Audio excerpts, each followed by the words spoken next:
வணக்கம். அமெரிக்காவில் கடைகளில் பலவிதமான பழங்கள் கிடைக்கும். அவையெல்லாம் உள்நாட்டில் இருந்தோ, வெளிநாட்டில் இருந்தோ நீண்ட தூரம் பயணித்து வர வேண்டும் என்பதனால், நன்கு முற்றுவதற்கு முன்னதாகவே புடுங்கப்பட்டிருக்கும். அவற்றை சாப்பிடும்போது அந்த பழத்திற்கான தனிச்சுவை அதில இருக்காது. மீண்டும் அந்த பழத்தை விரும்பி உண்ணும் எண்ணம் இயல்பாகவே வராது. பல பல ஆண்டுகளுக்கு முன்பு நான் ஒரு பெரிய பலாப்பழத்தை, முழு பழத்தை 38 பவுண்டுன்னு நினைக்கிறேன். அவ்வளவு பெரிய பழத்தை வாங்கி அலுவலகத்துக்கு கொண்டுட்டு போயிட்டு, அங்க வச்சே வெட்டி துண்டு போட்டு, ஆளுக்கு ஒரு துண்டாக எடுத்துக் கொடுத்தேன். சிதறி விழுந்த சுளைகளை எடுத்து, முன்ன பின்ன பலாப்பழத்தை சுவைத்திராத அமெரிக்கர்களுக்கு கொடுத்தேன். அவர்கள் சாப்பிட்டு பார்த்துட்டு, "wow! That was pretty good Johnny. நல்லா இருக்குது ஜான்" என்று சொன்னார்கள்.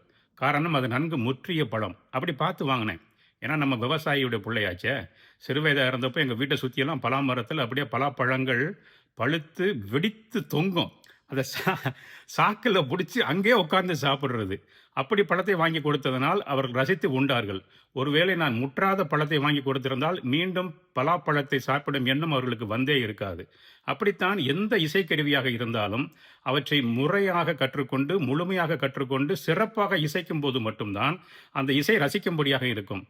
ஆனால் சிலர் தாங்கள் இசையை கற்றுக்கொள்வதை, குறிப்பாக அமெரிக்கா போன்ற வெளிநாடுகளிலே வாழ்பவர்கள் நமது பாரம்பரியமிக்க பறை போன்ற இசைகளை கற்றுக்கொள்வதையெல்லாம் காணொளியாக பதிவு செய்து சமூக ஊடகங்களிலே பதிவேற்றுகிறார்கள்.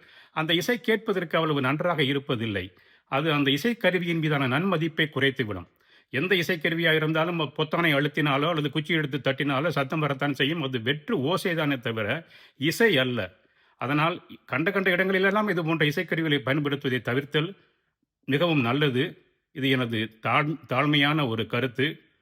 முழுமையாக இசையை கற்றுக்கொள்வோம். இசைக்கருவியின் பெயரை காப்போம். நன்றி.